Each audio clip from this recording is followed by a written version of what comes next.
Se rompió el tendón cuadricipital. Eso es una barbaridad. Sí, el tendón grande de la rodilla, por así decirlo. Sí, sí. En el aeropuerto de París, volviendo del Congreso del Partido Popular Europeo, resbalé porque había mucha agua en el aeropuerto y tuve la mala suerte de fracturarme el tendón. Y llevo 2 meses y medio casi fuera de circulación. Pues no, ha entrado en el estudio, le diré yo, andando muy derechito, casi pies. Mejor que yo, que tengo una ciática. Estábamos escuchando a Esperanza Aguirre, que ha dicho hoy que pone la mano en el fuego por Ignacio González y ese ciático que se ha comprado en Estepona. ¿Usted cree a Esperanza Aguirre y Ignacio González? Yo creo que si lo dice Esperanza Aguirre, el criterio de Esperanza Aguirre para mí siempre es muy relevante y muy determinante. Yo no conozco nada de la situación, pero si dice su Esperanza, pues seguro que tiene razones fundamentadas para decirlo. Yo he hecho hoy de pregunta del día en este programa para que la gente llame la siguiente. Verá, ¿echan ustedes de menos a Jaime Mayor en la política nacional? Y yo le voy a preguntar directamente, ¿usted no está un poquito fuera de la política nacional ahora mismo o más fuera de lo que debería? Bueno, yo estoy donde la vida me ha puesto. Yo soy una persona feliz porque yo creo que lo importante es saber siempre adaptarse a la situación de uno, con sus circunstancias. Yo sigo manteniendo mi criterio de vez en cuando. Lo he mantenido siempre con total independencia, a veces en la moda y a veces lejos de la moda. Pero por eso estoy contento de haberlo hecho. He mantenido mi verdad, que podrá ser una verdad total o una verdad parcial, pero la he buscado siempre. Y siempre me he atrevido a hacerlo. Y a veces mi partido pues no lo ha compartido mi diagnóstico. Pero yo estoy feliz de haberlo hecho, porque además hay simplemente una razón muy clara, porque en política uno tiene que tener siempre una justificación moral y ética para estar en ella, si no, no tiene sentido esto. ¿Y algunos días no siente usted cuando se va a acostar de hoy me ha mordido un poquito la lengua? Muchas veces, pero en la vida hay que morderse la lengua casi siempre. No, casi siempre no, solo de vez en cuando. Yo creo que siempre hay que hacer un esfuerzo, hay que hacer casi siempre un esfuerzo para no decir uno todo lo que piensa. Eso no significa mentir. Eso significa dominar sus pasiones o dominar determinadas tendencias, ¿no? Pero a veces he tenido que hacer, no el esfuerzo de insultar, sino el esfuerzo de decir, casi nadie entiende nada de lo que está pasando en España en el tema nacionalista, casi nadie entiende lo que es un proceso de paz, es que casi nadie entiende lo que es ETA, es que casi nadie entiende la relación del País Vasco y de Cataluña, es que nadie entiende lo que es un movimiento nacionalista. Eso es lo que algunas veces te produce una cierta rabia. Y usted que si lo entiende, pues le tiene que parecer. Lo que pasa es que yo he tenido la suerte, la fortuna de poderlo vivir y he aprendido. Yo antes de los ministros interiores estuve 20 años en la política del País Vasco. Entonces les conozco. No es que sea más listo que los demás, pero creo conocerles. Pero a veces entiendo que haya muchos que no entiendan nada de lo que está pasando, ¿no? Y eso te produce a veces una cierta rabia, un cierto malestar. Sobre todo si los que no lo entienden son los suyos. No, bueno, pero en el fondo aquí no hay ni unos ni otros. Aquí son los españoles los que tienen que entender lo que está sucediendo, lo que es un movimiento nacionalista, lo que son los vasos comunicantes, lo que significó las treguas de ETA, lo que significó el abrazo de ETA con los partidos nacionalistas, lo que significó el hecho de que Zapatero hiciese a ETA su aliado para hacer una España irreconocible, una segunda transición. Eso es lo que yo creo o trato de explicar en el diagnóstico que hago. Por entrar en la materia más difícil, ¿qué siente usted cuando vio a Bolinaga en la calle? Pues Bolinaga, me pareció que con Bolinaga no se estaba entendiendo el significado de lo que era Bolinaga como símbolo y tampoco se estaba entendiendo que en esta situación quien tiene una moral de victoria es el entorno que rodea a ETA y no se volvió a entender la existencia de un proceso de paz que sobrevuela en España y que hace que ETA piense que esté más próximo que nunca a la ruptura, es decir, su proyecto. Hábleme de Bolinaga, porque usted le conoce. Bolinaga estaba presente. Yo no le conozco. ¿No estaba Bolinaga presente cuando fueron a buscando a Ortega Lara en Mondragón? Allí estaban buscando el Zulo. ¿No estaba usted allí? No, yo no estaba allí. ¿Te contaron? Sí, bueno, estaba. ¿Cómo fue aquella escena de Bolinaga en el Zulo de Mondragón cuando llevaba 550 días Ortega Lara y llegaron a la Guardia Civil y Bolinaga se negaba a decir dónde estaba el encerrado? Bolinaga fue tan determinante en el secuestro que la Guardia Civil, la operación que inició, la bautizó como Operación Bol. Quiero decir que la referencia de aquel mes de enero del año 97, fecha en la que se empieza a trabajar para la detención de ese grupo, que se produciría el 1 de julio del año 97, yo siempre tengo un cuadernillo donde ponía los nombres de las operaciones y esta era la operación Bol, simplemente para poner de manifiesto la importancia de Bolinaga en esta cuestión. Y es evidente que Bolinaga estaba presente cuando la Guardia Civil desesperadamente trataba de encontrar a Ortega Lara y no la encontraba. Y pasaron horas y horas, hasta que él, negándolo todo, en un momento determinado, hay un miembro de la Guardia Civil que dice: ¿por qué no desplazan ustedes esta pieza que está sobre algo raro? Y en el momento en que desplazaron, en el momento que ya estaban abriendo lo que era el Zulo, en ese momento casi se desmayó y dijo: está abajo Ortega Lara. Pero quiero decir que hubiese dejado perfectamente muerto a Ortega Lara aquel día en Mondragón por voluntad propia y expresa. Yo no tengo ningún ánimo de venganza, de ninguna de las maneras, con nadie, ni siquiera con los de ETA. Pero es un símbolo de lo que hizo cambiar la lucha antiterrorista, de lo que cambió fundamentalmente toda la estrategia de ETA. No es cualquier persona en ETA. Bueno, vamos a hablar de Cataluña, del desafío soberanista catalán. Os invito a todos que preguntéis. Lo que estamos viviendo del desafío soberanista de Artur Mas y de Esquerra Republicana y de ese afán de independencia que estamos viviendo, ¿es tan serio como parece? Sin duda. Es decir, esto no es un calentón de Mas, no es un día que a Mas se le ha ido la lengua. Esto tenía que pasar. Esto estaba en la genética del nacionalismo, del vasco y del catalán.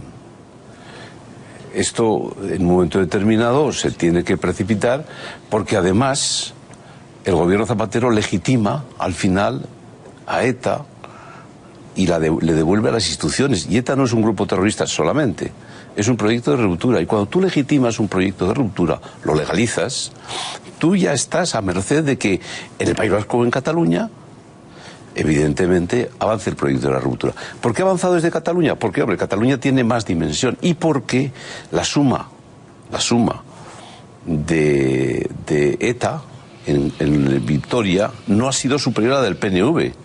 Si ETA hubiese ganado las elecciones en el País Vasco al PNV, si hubiese sacado un voto más, un escaño más, la vanguardia de la ruptura no estaría en Cataluña, estaría en el País Vasco, porque lo lideraría ETA. Pero eso significa que esto es la suma de un proceso, de un proyecto que se inició en el año 78 y que ha ido dando pasos sucesivamente. Y esta es la conclusión. Edurne, seguimos con Cataluña, si queréis. Sí, Cataluña. Yo quería preguntarle sobre Cataluña y el referéndum independentista, que no sabemos en qué momento exacto va a convocar el nacionalismo catalán, con qué pregunta, etcétera. Pero la pregunta que yo quería hacerle es, ¿en qué momento cree usted y cómo debería actuar y responder el gobierno de la nación? Ya sé que es una pregunta complicada, pero ¿cómo vislumbra usted esa respuesta? Un gobierno es precisamente gobierno para decidirlo. Y yo no soy gobierno precisamente para no decidirlo. Corresponde al gobierno el momento en el que tiene que determinar. Ahora bien, lo que yo me atrevo a decir, trabajemos sobre el escenario más desfavorable de todos los posibles. No es verdad, salvo que enloquezcamos y nos rindamos. Pero si no, van a llegar hasta el final. Y esto no es el plan Ibarretxe. La diferencia de esto respecto al plan Ibarretxe es que el plan Ibarretxe se hacía en el marco de la ley. Se presentaba al Congreso de los Diputados. Esta vez como el movimiento da pasos nacionalista, esta vez seguro que se va a saltar la ley. Entonces, va a tener el gobierno de España que arbitrar una situación fuera de la ley, con lo cual va a tener que trabajar sobre el escenario más desfavorable. Y por eso es lo único que yo me atrevo a decirle al gobierno. Entonces, significa que ya estamos en una confrontación política de ideas, de estrategias, de posicionamientos, y que hay que dar la gran batalla política, pero aceptando la confrontación, sabiendo que ellos tienen un proyecto sin razón y que nosotros tenemos miles de razones para defender lo que estamos hoy defendiendo. A nadie, don Jaime, se le escapa que usted podría ser hoy el presidente del Gobierno de España, por aquella decisión que su partido, y el presidente de su partido, adoptó en el año 2003, en el que la elección fue Mariano Rajoy. Yo creo que incluso en el espíritu un poco de la pregunta que hace Curry va también implícito no le gustaría a usted, al espectador, que este señor fuera el presidente del Gobierno, pero bueno, eso es una aportación personal. Mi pregunta es la siguiente. Mi pregunta es la siguiente. ¿En qué sería distinta la respuesta ante este desafío catalán de un presidente del Gobierno Mayor Oreja respecto a la del presidente Rajoy? Es una pregunta para una persona que si está cuerda no puede contestar. Es decir, yo estoy cuerdo y no le voy a contestar. Eso es política ficción. Yo en estos momentos lo que estoy convencido es que el desafío que tenemos es un desafío bárbaro y que no tiene marcha atrás. Es decir, va a ser un desafío de verdad. Porque la crisis, además, como es una crisis profunda la que vivimos, se va a manifestar en el eslabón más débil de cada una de las naciones europeas. Y en España ese eslabón débil es la nación. Y de la misma manera que en Italia el punto más débil es el desorden, como se está viendo en la política, y en Francia la sociedad que se ha creado, en España nuestro eslabón más débil es la nación. Y la crisis, la económica, la financiera, la que tenía una fase económica y financiera, se va a establecer con cara de crisis de nación. Por eso no le estoy contestando la pregunta, porque la pregunta es incontestable. Eso es una verdad, lo otro es política ficción. Hemos estado leyendo todos, y es el libro más vendido ahora mismo de no ficción, Las Memorias de Aznar, donde cuenta precisamente cómo fue aquel día cuando se reunió con ustedes y les dijo que, en fin, que el sucesor iba a ser Rajoy. ¿Lo ha contado bien Aznar? Porque hay gente de su partido que dice, hombre, podría haberlo contado de otra manera, no están muy conformes, usted sí. Bueno, no, yo creo que cuenta la verdad. Cuenta la verdad, él explica las razones por las que lo hace. Yo tengo la inmensa suerte de que tengo una relación magnífica con Aznar. Es decir, el hecho de que yo no fuese la persona, no es que haya enturbiado mi relación, sino que ha fortalecido mi relación personal con él. Y he de decir que para mí es un orgullo el haber formado parte de un gobierno de Aznar, ¿no? Pero sí cuenta, yo tampoco lo he leído muy minuciosamente, pero yo creo que cuenta la verdad de lo que pasó en esa sucesión. Él creyó. Con Rajoy yo he tenido menos relación personal, yo he tenido más amistad personal con Aznar. Con Rajoy he tenido siempre el respeto que tuvimos los miembros del gobierno. Es más, con Rajoy, puedo decirlo, yo fui la persona que le indicó que debía de ser él el sucesor mío. Le di otro nombre, pero di el nombre de Rajoy. ¿De ministro de Interior? Sí, cuando yo me fui voluntariamente para presentarme en el País Vasco, porque me estaba dando cuenta dónde iba a ir el nacionalismo vasco y el nacionalismo en España, y me parecía que era necesario dar la batalla en el País Vasco desde la fortaleza de España. Claro, yo tuve la oportunidad de poder decirle al presidente Aznar cuáles eran las personas que yo creía en mi función que podían, y me hizo caso, he de decir, Le diré que hay muchas llamadas. Y Rodrigo Rato, la relación es de una especial también amistad.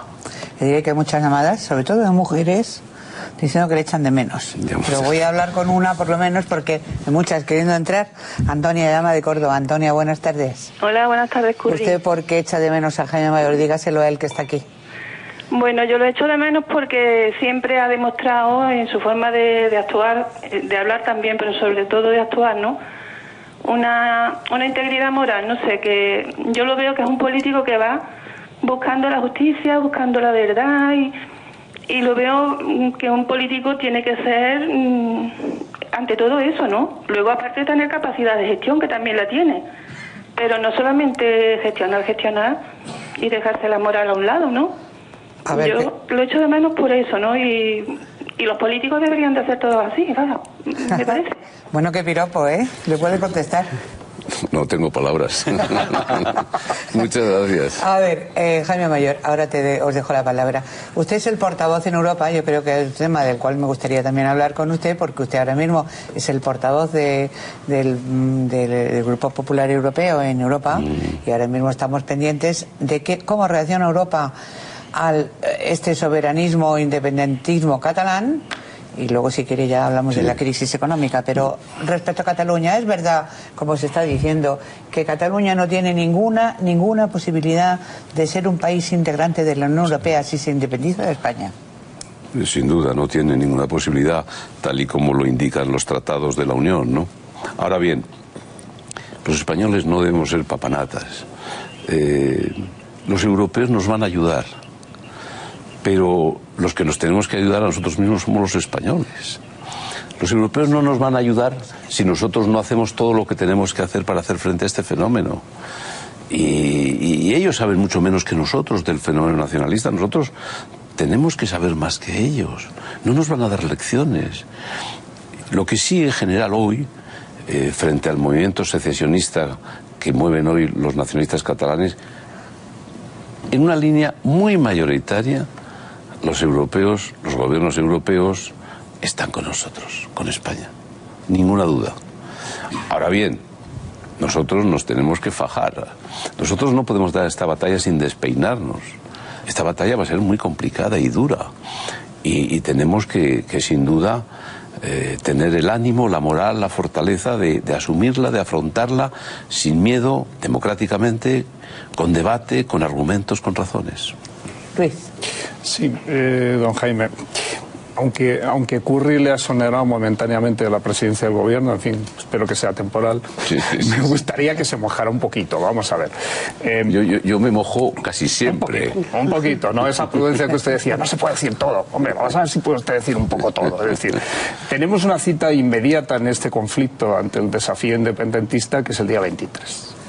El día 23 va a haber una declaración soberanista, todavía no sabemos hasta qué extremos puede llegar o no va a llegar, dicen que lo están denunciando, pero en fin, de entrada ya dicen, o parece que mantienen la idea de que el sujeto jurídico y político es el pueblo catalán, etcétera, etcétera, ¿no?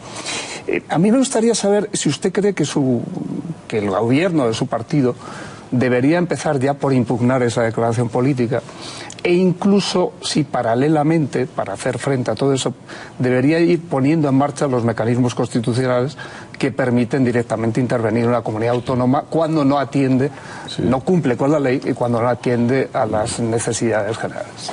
Bueno, dos aclaraciones, para que vea que no soy prudente.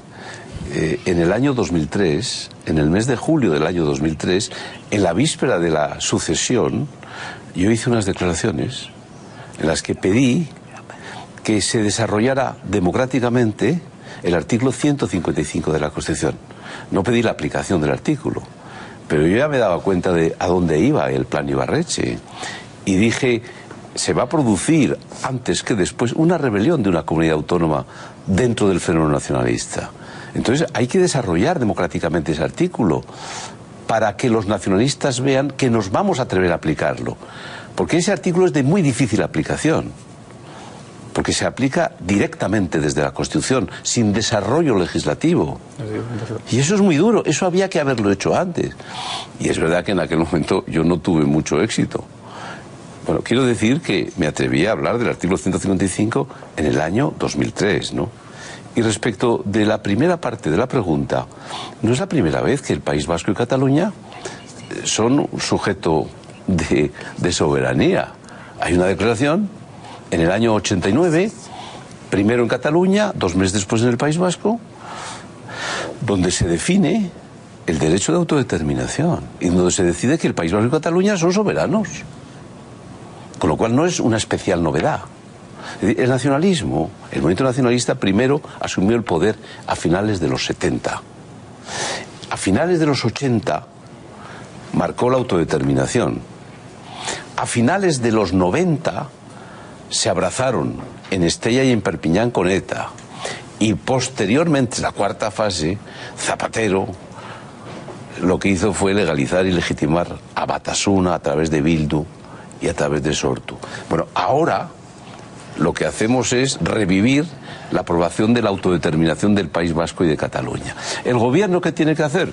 Pues sin duda tiene que asumir el reto y tiene que estudiar las maneras, usted habla de impugnación, los métodos que sean, pero sin duda habrá que dar respuesta a todas y cada una de las iniciativas sin temor y a su debido momento. Aquí hay que ser inteligentes. Es decir, lo que hay que hacer es dar una gran batalla política, no confiar solo en las medidas administrativas que podemos adoptar, pero la batalla política ya y total, y al mismo tiempo lo que hace falta es buscar el momento adecuado y la inteligencia suficiente para que una medida de estas características sea eficaz. Tengo muchos emails y llamadas, y tengo una de Mar Verdes que dice: ¿cree el señor Mayor Oreja que es necesario un cambio profundo en el PP? ¿Él mismo podría presentarse para liderar dicho cambio en el próximo Congreso Popular? ¿O es más sencilla la posibilidad de crear una nueva formación política? Yo le hago esta pregunta no solo porque nos la hace Mar Verdes, sino porque yo he leído últimamente en Confidenciales que usted está planeando irse del PP y fundar otro partido para concurrir a otras elecciones. Ya tengo ya muchos años para hacer esas cosas.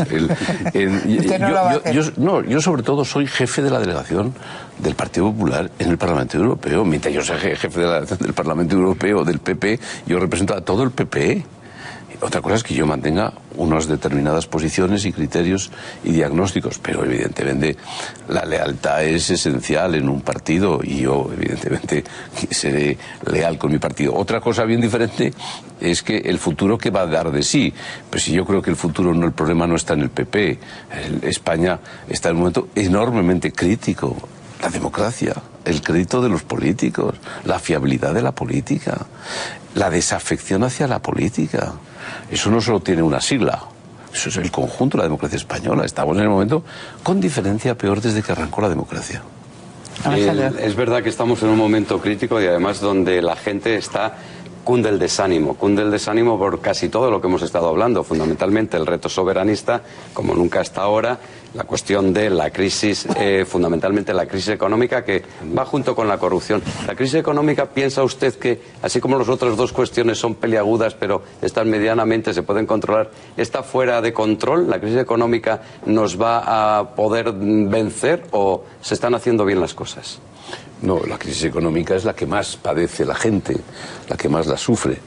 En mi opinión, la crisis que vivimos es una crisis que está en la persona y que es de carácter moral, esencialmente, de que hemos vivido enloquecidamente por encima de nuestras posibilidades y por eso ha habido corrupción en la política y en otros lugares, y por eso la crisis es total, porque está en todas las instituciones, no solo está en la política, también está entre los empresarios, se ha visto hace poco tiempo, y en el Colegio de Abogados de Madrid a la hora de nombrar un decano, el escándalo que se ha producido, se ve que es una crisis que está en todos los lugares. Ahora bien, a mí, en términos sociales, lo que más me inquieta es que no es fácil combatir el desempleo.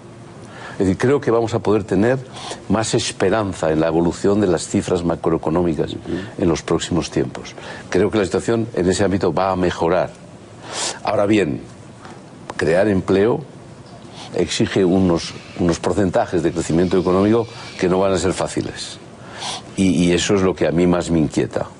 Entonces yo creo que España tiene un problema, en términos prácticos, de desempleo y tiene una crisis de nación. Simplificadamente. Y como yo creo que en el desempleo es más difícil darle respuesta, aunque todo va en la mejor dirección. Ayer Durão Barroso en el grupo ha hecho un diagnóstico en ese sentido y en esa dirección, pero no va a haber resultados inmediatos en el desempleo. Pero sí tenemos que saber afrontar en poco tiempo la crisis de nación que plantea el nacionalismo catalán. En relación con esta última cuestión y como líder europeo que es usted nos puede confirmar, ¿es verdad que hay una mejora de la imagen de España en estos últimos meses, que se empiezan a notar esos signos de mejoría? Y me refiero a artículos en medios extranjeros, por una parte, la encuesta del Instituto Elcano que acabamos de conocer, pero la percepción que tiene usted desde el Parlamento Europeo, ¿cuál es? Yo creo que hay una mejoría. Es verdad, porque también, al menos en mi familia política, vamos a limitarnos al Partido Popular Europeo, en mi familia política la situación del otro socio al que se estaba ayudando, pues que es Italia, Pues en Italia la situación política no ha sido positiva y al final van a confrontarse en el mes de febrero el antiguo primer ministro Berlusconi con el antiguo primer ministro Monti. Y eso significa y confirma que esa crisis, que había sido manejada, en mi opinión, desde la Unión, un poco artificialmente, al final lo que ha sucedido es que no ha dado una buena solución. Entonces yo creo que España, en términos relativos, tiene más posibilidades de tener una mejor imagen que lo que puede significar hoy la situación en otros países europeos. Sí creo que hay una mejora de imagen del esfuerzo que está haciendo el gobierno español y de España en estos momentos en la Unión Europea. Después de la imagen de dentro, hablando de lo que usted decía, de la corrupción moral y la corrupción política ahora mismo, ¿qué importa? No se me puede ir usted sin decirme qué ha opinado cuando ha descubierto que quien era el tesorero de su partido, Luis Bárcenas, tenía 22 millones de euros en una cuenta, en unas cuentas en Suiza, sin comunicárselo al Ministerio de Hacienda. ¿A usted no le parece que ahí hay algo sospechoso, raro, que huele mal, algo? Yo creo que todas esas noticias son como una losa, que no cae solo sobre mí o sobre los españoles, ¿no?, en su conjunto, sino sobre todas las personas decentes que trabajan todas las mañanas y que se ven estas circunstancias. Yo no tengo más datos que los que he leído en los medios de comunicación, pero es tal el cúmulo de noticias en esta dirección que nos debe preocupar no este caso concreto, sino este caso sumado al otro y sumado al otro y sumado al otro. Y eso, no sé si la gente política hoy se da cuenta que eso puede estar creando ya un abismo que es el más difícil de resolver y que nos encontremos en poco tiempo con una situación en la que hayamos sido superados los tradicionales partidos, que únicamente tendrán una solución, que es una especie de frente popular disperso que en España se puede generar, como exactamente se produjo en la Segunda República Española, pero que fue la antesala de una tragedia. Pero en cualquier caso, esa suma, ese totum revolutum de partidos, porque ninguno de los dos grandes partidos tiene la capacidad de tener un porcentaje importante y significativo de confianza en la sociedad, ese es un escenario de riesgo posible que hay que combatirlo, en mi opinión. Hemos conocido esta semana la decisión judicial de Estrasburgo en relación a ANV, aquella vieja marca de Batasuna, que ya se queda definitivamente demostrada su ligazón a Batasuna y a ETA. La pregunta es obvia porque es que nos la piden sobre todo las víctimas del terrorismo. ¿No concluye eso un poquito más que Bildu y que Amaiur y todos sus herederos están en el mismo mejunje, si me permite la palabra, y que eso ya obliga a instar a la ilegalización? Yo creo que en España en poco tiempo otra vez habrá que abrir un proceso en la dirección correcta, que es lo que es ETA tiene que estar fuera de la ley. ANV es un partido que fue secuestrado por ETA, pero tuvo un origen muy democrático, por cierto, porque era una escisión del nacionalismo vasco en los años 20. Pero es que Bildu es una creación de ETA. Es que Sortu es una creación de ETA. Y hoy Bildu y Sortu son realidades gracias a un proceso de negociación. Con lo cual es evidente que si ANV ha sido confirmada como ilegal por parte del Tribunal de Estrasburgo, en términos políticos, habrá que demostrarlos en jurídicos, pero en términos políticos hay más razones todavía para que Bildu y Sortu sean ilegalizados. ¿A usted no le gustaría un poquito de cambio de rumbo de la política de su partido en el País Vasco? Lo digo porque, hombre, lo que el Partido Popular está haciendo en el País Vasco no se parece mucho a lo que usted hacía cuando era el presidente del País Vasco. Hay mucha diferencia. Bueno, pero yo en ese sentido, yo lo que digo es, o lo que hago es diagnosticar lo que yo veo, ¿no? Pero yo no he hecho nunca una crítica. No lo que quieran, no. Yo tendré mi opinión, y la tengo. Pero ¿y se la consultan? Disculpe. No, pero a mí hace tiempo que no me consulta nadie. Pero en cualquier caso, lo que sí digo es que yo no emitiré nunca un juicio negativo respecto de una persona de mi partido, mientras tenga una responsabilidad como tengo en el Partido Popular. Entonces, algunas veces me callaré, pero no criticaré. Podré criticar algunas políticas, pero a personas de mi partido no he criticado nunca. Pero así con una voz un poco bajita, tampoco sí, ¿no? Bueno, pero solo a Curry. y por albojines. Bueno, ya los que nos ven, que son muchos. Jaime Mayor Arejalete. Hemos tenido muchas llamadas, todas dándoles la enhorabuena por venir, y tengo que agradecer muchas dándome la enhorabuena a mí por traerle, lo cual me alegra mucho. Yo creo que hemos pasado un rato estupendo, nos hemos enterado muy bien de lo que piensa un hombre como usted. Sigue siendo el mismo, no cambie, que está bien. Le digo yo que también le echo de menos, y muchas gracias por venir y seguiremos hablando. Gracias. Tenemos que darles unos recaditos y a la vuelta es que les voy a poner un intro.